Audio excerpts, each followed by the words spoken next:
Je vais vous parler de l'apport des épreuves scientifiques et des preuves scientifiques qui ont prouvé l'apport de cette médecine traditionnelle chinoise qui est millénaire, qui a été reconnue, qui a été introduite à l'hôpital, aussi bien en Chine, mais aussi dans plusieurs pays occidentaux, les États-Unis et en Europe.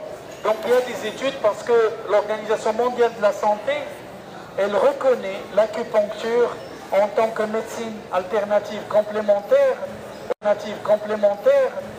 Les études ont reconnu d'une façon avec des preuves pertinentes, mais aussi l'autre tiers modéré et le troisième tiers sur des preuves faibles. Donc il faut savoir que l'efficacité de la preuve de l'efficacité de la médecine traditionnelle chinoise pour les lombalgies ont été réalisées sur 12 mois de bénéfices, de persistance, des effets thérapeutiques, à savoir que la médecine traditionnelle chinoise a ses avantages de prolongation de l'efficacité durant une année. Quand on fait de l'acupuncture, ça reste une année. C'est ce qui est bien. Donc, selon 39 essais cliniques qui ont inclus dans des méta-analyses, où il y a eu 20 800 patients étudiés. Donc c'est à large échelle, à large échelle, et une étude randomisée à large échelle comprenant 20 800 patients étudiés dans des essais contrôlés et qui ont prouvé 30 à 50% de réduction des crises pour les céphalées et les migraines en 2009. Cette étude multicentrique qui a prouvé l'efficacité de l'acupuncture. Donc le défi méthodologique spécifique, c'est l'impossibilité du double aveugle, mais aussi la problématique de l'acupuncture en placebo. On ne peut pas faire de l'acupuncture en double aveugle.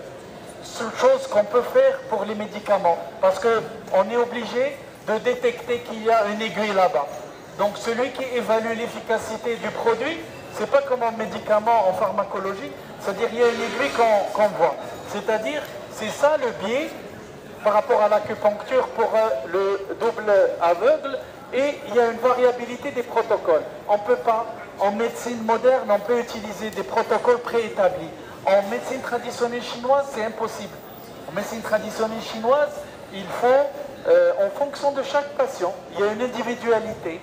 Chaque patient a un protocole en fonction de ses fragilités, en fonction de ses déficits énergétiques. Donc c'est un biais méthodologique pour faire des études scientifiques. Sans oublier, il y a une subjectivité de la douleur. Il y a des gens qui sentent une douleur insupportable et d'autres, avec une moindre stimulation, ils sentent une douleur insupportable. Donc il y a une subjectivité de l'inter-individuel des patients. Chacun sent la douleur d'une façon différente en acupuncture. C'est ça la problématique scientifique de la preuve en médecine traditionnelle chinoise, en sachant que les études scientifiques, ils ont prouvé la libération d'opioïdes endogènes, mais aussi une modulation des voies nociceptives et un effet anti-inflammatoire permettant une réorganisation neuronale. Avant, on disait que la cellule nerveuse dégénère de façon irréversible. Les études scientifiques actuelles ont prouvé que la cellule nerveuse, elle régénère. Et l'acupuncture permet de régénérer ces cellules qui sont lésées par des facteurs soit viraux, soit des facteurs toxiques, soit dégénératifs dans le cadre des maladies inflammatoires. Donc c'est des choses qui ont bouleversé la médecine, attestées par des preuves d'imagerie par résonance magnétique, comme vous voyez sur ce schéma, où les coupes d'IRM, il y a une IRM qui s'appelle l'IRM fonctionnelle, l'imagerie par résonance magnétique fonctionnelle, qui montre la zone du cerveau qui est stimulée par le point d'acupuncture. Donc c'est pour cela il y a une efficacité comparée en fonction du type de la douleur, notamment en lombalgie, puisque l'Organisation mondiale de la santé a prouvé l'efficacité de l'acupuncture pour les lombalgies chroniques à partir de 2020 et commencer à rembourser, les mutuelles d'assurance commencent à rembourser les soins d'acupuncture pour les lombalgies chroniques depuis 2020. Donc sur des preuves avec un niveau élevé, mais aussi le traitement des migraines et des céphalées avec des preuves solides, sans oublier le traitement des cervicalgies et des douleurs post-opératoires selon des preuves modérées, sans oublier les douleurs neuropathiques et la fibromyalgie. Les études n'ont pas vraiment prouvé une efficacité solide, c'est des preuves limitées. Donc il faut savoir que la question du placebo en acupuncture, c'est difficile le placebo. Le placebo en médecine moderne, on utilise des médicaments qui n'ont pas d'effet actif en médecine, en pharmacologie. Par contre, en acupuncture, c'est difficile le placebo parce que le fait de mettre soit une aiguille, c'est déjà l'aiguille, il y a un biais, c'est qu'elle peut être responsable d'un effet. Le fait de mettre une aiguille, ça donne un effet, même s'il est subjectif, et c'est une vision traditionnelle, une approche réductionniste, mais aussi une vision intégrative contemporaine avec les paradigmes émergents. Donc il faut savoir que l'IRM fonctionnel est l'un des examens paracliniques qui a prouvé l'efficacité de l'acupuncture grâce à la réalisation d'un hypersignal, comme vous voyez, qui oriente vers une stimulation d'un point particulier d'acupuncture. Le profil de sécurité et les effets secondaires, les complications graves sont exceptionnelles en acupuncture puisque parfois, en 0,001%, le risque de pneumothorax, mais aussi la complication la plus fréquente, c'est la syncope vasovagale. Quand on met des aiguilles, parfois, les patients tombent dans les pommes. C'est pour cela, avant de faire de l'acupuncture, on leur demande de s'allonger. Comme ça, il n'y a pas de ce risque de complications. Sans oublier, il y a le risque d'infection qui peut être prévenu par le badigeonnage par un antiseptique local au niveau cutané. Il faut savoir qu'il y a des facteurs prédictifs de réponse thérapeutique, il y a des facteurs génétiques avec un polymorphisme des gènes. Donc, puisqu'il y a un symposium qui a été réalisé en Angleterre, à Londres, en 2025, où ils ont essayé de trouver une susceptibilité chaque patient. Il y a des patients qui répondent très vite, il y a une susceptibilité chacun. Il y a des gens chez lesquels on fait de l'acupuncture, ça marche. Il y en a où ça ne marche pas. Ils ont trouvé qu'il y a une variabilité génétique, notamment des gènes OMPRM1, COMP et 5-HTT. Donc le profil neurophysiologique est variable, avec une variabilité cardiaque et une connectivité cérébrale basale. C'est quoi la variabilité cardiaque? C'est quand on réagit par rapport à la douleur et on applique une acupuncture et il y a une modification hémodynamique, c'est-à-dire la fréquence cardiaque elle baisse suite à l'administration et la réalisation d'acupuncture, qui est reconnue être la variabilité cardiaque. Sans oublier, il y a des facteurs psychologiques. Il y a des gens qui croient en acupuncture, il y en a qui n'y croient pas. Donc l'attente et l'ouverture d'esprit et le catastrophisme. Il y a des gens qui te disent jamais je vais guérir. Et donc c'est normal, quand on fait de l'acupuncture, ils n'ont pas d'efficacité.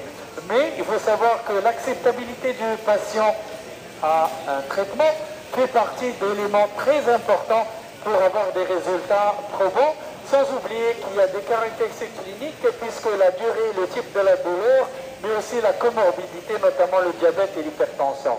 Il faut intégrer l'acupuncture dans le parcours de soins grâce à une évaluation médicale adaptée, un traitement et des approches complémentaires et une pharmacothérapie adaptée, notamment la phytothérapie. Comme vous voyez sur ces histogrammes, le coût et l'efficacité a un impact économique, surtout en fibromyalgie. La fibromyalgie suivie des cervicalgies, des migraines, l'arthrose et enfin la lombalgie qui ne coûte pas grand-chose. Donc le protocole clinique doit être optimisé et le défi de l'enseignement en acupuncture, il faut équilibrer entre les traditions et la science, mais aussi insister sur la formation continue des médecins pour apprendre à faire de l'acupuncture et une standardisation académique grâce à l'intervention des sociétés savantes, mais aussi des universités de médecine et avoir des compétences dans la recherche. Il faut faire des recherches pour prouver l'efficacité. Néanmoins, il y a certains points et des protocoles concernant les lombalgies chroniques, l'arthrose des genoux, les migraines, les cervicalgies, mais aussi la fibromyalgie, les douleurs post-opératoires qui ont prouvé leur efficacité. grâce à des études longitudinales et des approches combinées avec des analyses économiques vers une approche intégrée de la douleur avec des impératifs cliniques mais aussi scientifiques, sans oublier les impératifs de santé publique permettant de réduire le coût médical pour diminuer le trou de la sécurité sociale, mais aussi des impératifs éthiques, notamment par nos médecins praticiens. Il y a un modèle de collaboration entre médecine occidentale et médecine traditionnelle chinoise, aussi bien en Allemagne qu'en Suisse, où il y a un modèle de référence bidirectionnel, mais aussi un modèle de pratique conjointe avec un modèle de double compétence et un modèle de collaboration. Donc le défi de la communication entre paradigmes médicaux, malheureusement il y a une barrière conceptuelle avec des solutions qui doivent être pratiques, sans oublier qu'il y a l'apport complémentaire des mécanismes d'action pharmacologie occidentale, mais aussi acupuncture, phytothérapie et techniques manuelles de Tuina qui ont prouvé leur efficacité. Il y a une étude qui a été publiée qui a démontré la réduction des effets indésirables médicamenteux de 35% de consommation d'opioïdes à l'hôpital Pitié-Salpêtrière grâce à l'acupuncture, mais aussi au programme de médecine intégrative, sans oublier qu'il y a l'approche psychosociale de la douleur, puisque l'aspect psychologique impacte de façon émotionnelle, mais aussi cognitive la douleur, et les aspects biologiques et des mécanismes physiologiques et lésionnels, sans oublier qu'il y a un aspect social, notamment un contexte familial, professionnel et culturel, sans oublier il faut apprendre aux patients une autonomisation qui soit autonome, mais aussi des techniques d'automassage et d'auto-soin, tels que les exercices de Qigong, mais aussi d'automassage thérapeutique, auriculothérapie d'entretien et ajustement diététique, sans oublier qu'il faut gérer les douleurs réfractaires grâce à une approche conventionnelle initiale, avec un traitement médicamenteux standard, avec une identification des patients réfractaires et partiellement répondeurs, et tout en intégrant des approches de médecine traditionnelle chinoise, avec une introduction de l'acupuncture et des techniques complémentaires comme le massage, sans oublier qu'il y a des alternatives au traitement invasif, notamment des options thérapeutiques avant l'intervention chirurgicale et en neuromodulation. Donc le coût et l'efficacité des approches intégratives, il existe 42% de réduction de l'hospitalisation grâce à la médecine traditionnelle chinoise, mais aussi 28% de diminution des arrêts de travail avec 35% de baisse de consommation des médicaments. Et donc, je crois que intégrer la médecine traditionnelle chinoise à l'hôpital permettra retour sur investissement de plus de 2,5 dans les hôpitaux pour que chaque dirham investi dans les programmes intégratifs de gestion de la douleur soit rentabilisé. Et donc l'Organisation mondiale de la santé a établi un programme pour les médecines traditionnelles depuis 2002 et il y a un programme à partir de 2024 qui essaie de faire la promotion de cette médecine intégrative complémentaire, sans oublier que les perspectives d'avenir pour la médecine doivent être intégratives, qui représentent un défi actuel, avec des pistes de développement. Les différents paradigmes conceptuels sont difficiles à concilier dans la pratique quotidienne, et les systèmes de remboursement de soins souffrent d'une inégalité d'accès. Malheureusement, la formation des praticiens demeure cloisonnée avec un véritable dialogue qui doit être interculturel, qui doit être établi, reconnaissant ces doubles compétences. Donc en conclusion, on peut dire que l'approche complémentaire est importante avec une personnalisation thérapeutique en insistant sur la formation continue des médecins pour avoir des perspectives d'avenir dans l'intérêt des patients douloureux, aussi bien douleurs aiguës que chroniques. Je vous remercie de me suivre jusqu'à la fin.